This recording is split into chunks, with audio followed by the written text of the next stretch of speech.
Bonjour tout le monde, maintenant on va commencer notre premier chapitre, initiation orientée objet, donc Java Building Blocks.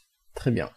Donc, qu'est-ce qui a fait Java gagner toute cette popularité à l'échelle mondiale? Donc Java, il est gratuit.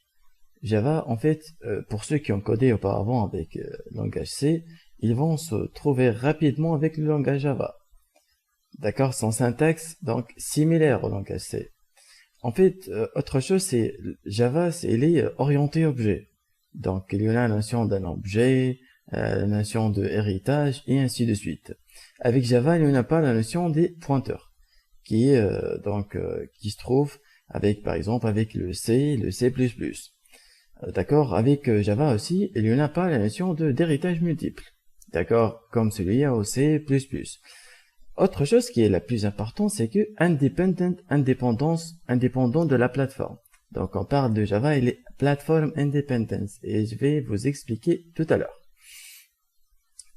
D'accord. Passons maintenant aux choses pratiques. Je vais écrire mon code Java. Donc je vais écrire mon code Java et je vais enregistrer mon fichier sous le nom myprogram.java. Donc je vais enregistrer.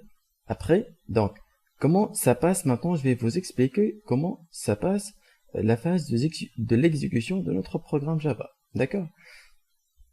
Donc, j'ai écrit mon code Java dans un fichier nommé myprogram.java. Je le compile.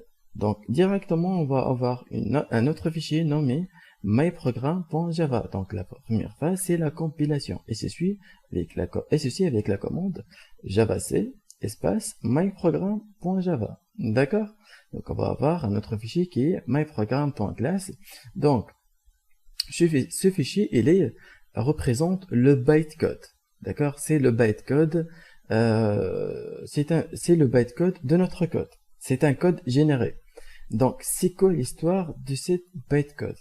Donc, cette bytecode va être après interprétée ou exécutée à travers ce qu'on appelle le Java Virtual Machine. D'accord? C'est un service. En fait, le Java Virtual Machine, c'est le service, disons, intelligent qui se lance en arrière-plan et qui permet l'exécution de notre programme. Si je vous donne, j'ouvre des parenthèses, il permet tout ce qui est relation entre programme, gestion de mémoire et ainsi de suite. Hein. C'est tout un service très puissant qui gère donc l'exécution de notre programme. Juste pour vous faciliter, d'accord? Très bien. Donc la première phase, c'est on écrit notre code, on le compile, on va avoir notre fichier qui est le bytecode, d'accord, et qui sera interprété à travers notre Java Virtual Machine et qui va afficher après le résultat myprogram. Donc pour interpréter notre code, on va écrire donc interpréter ou exécuter notre code, on va écrire Java espace myprogram tout court. On va faire un exercice, d'accord? Donc au départ, il faut passer par la théorie, mais je suis le type de personne qui se consacre 90% du pratique, hein, d'accord? Mais il faut passer par la théorie au départ, d'accord? Très bien. Alors, revenons au point de l'indépendance de la plateforme. Voici notre code. Voici notre code voici le fichier qui sera enregistré dans le fichier hello-world.java qui va être compilé. Après, donc, on va avoir donc notre hello world app.class qui est le bytecode de notre code, d'accord, ce qui est spécial concernant ce fichier, notre code est interprétable par n'importe quel système d'exploitation. C'est le point majeur, c'est un atout majeur du Java. C'est l'indépendance de la plateforme. Donc on compile notre code et on le copie et on le met dans n'importe quelle plateforme, il s'exécute avec le minimum de configuration. Par exemple, je code sous Linux, je prends mon code je code du Java, je prends mon code .class, d'accord? Je prends mon bytecode et je le copie sur Linux. Après, juste à Linux, j'installe mon JDK, je vais vous expliquer tout à l'heure, et j'exécute mon code directement, donc avec le minimum de config, d'accord? Donc je peux l'exécuter sur Windows, sur Unix, Linux, Solaris, c'est peu importe, d'accord? Très bien, donc macOS et Solaris ce sont des machines donc Linux, Unix based, hein, d'accord? Donc vous pouvez exécuter sur les Windows, Unix et sur Linux, plateforme Linux. Très bien. Ou sur toute autre plateforme, d'accord? Très bien. Donc, voici un aperçu de notre pile Java. Donc, plateforme Java, c'est la plateforme indépendante donc de l'OS. Donc, voici hardware-based platform. Donc, on met notre code. Voici notre code Java et on le met dans n'importe quelle machine. Mais au milieu, il fallait avoir de Java API, de Java Virtual Machine. Donc, ce qui est coloré en bleu, c'est notre. Donc, il fallait installer donc notre JDK qui va en fait installer donc en arrière-plan notre Java Virtual Machine. D'accord? Donc, tout court, on a notre code pour compiler, on le met dans n'importe quelle machine. D'accord? On installe le JDK. D'accord? Et on compile on exécute notre code Java. D'accord? C'est à peu près donc la structure de la pile de la Java Platform. Très bien. Maintenant, passons aux mots-clés Java, au jargon des mots-clés Java dans le monde Java. Donc Java, c'est tout un monde, hein, d'accord?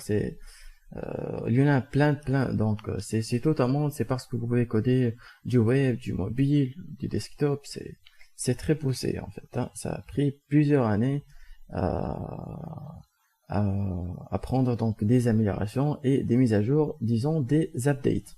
Très bien. On appelle donc JDK, donc Java Development Kit.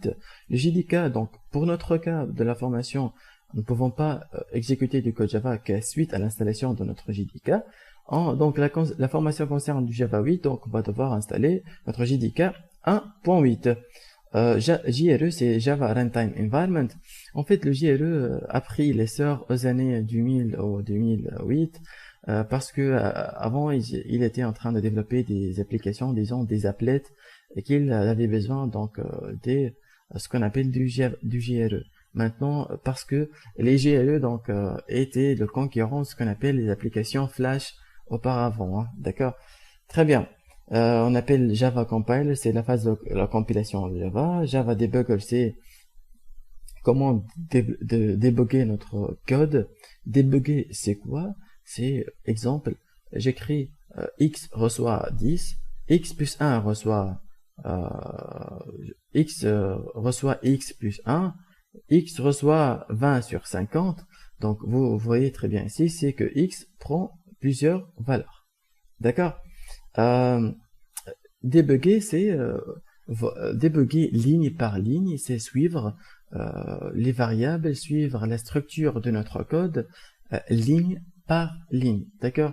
Ça, c'est très important parce que parfois, il arrive qu'on croit qu'un code s'exécute et en vérité qu'il s'exécute pas. Qu'est-ce qu'on fait? C'est on le débug. On dit bien, c'est le débugage. En fait, le débugage, c'est une partie journalière, quotidienne du process de développement. D'accord? RMI, c'est Method Invocation, c'est comment invoquer une méthode à distance.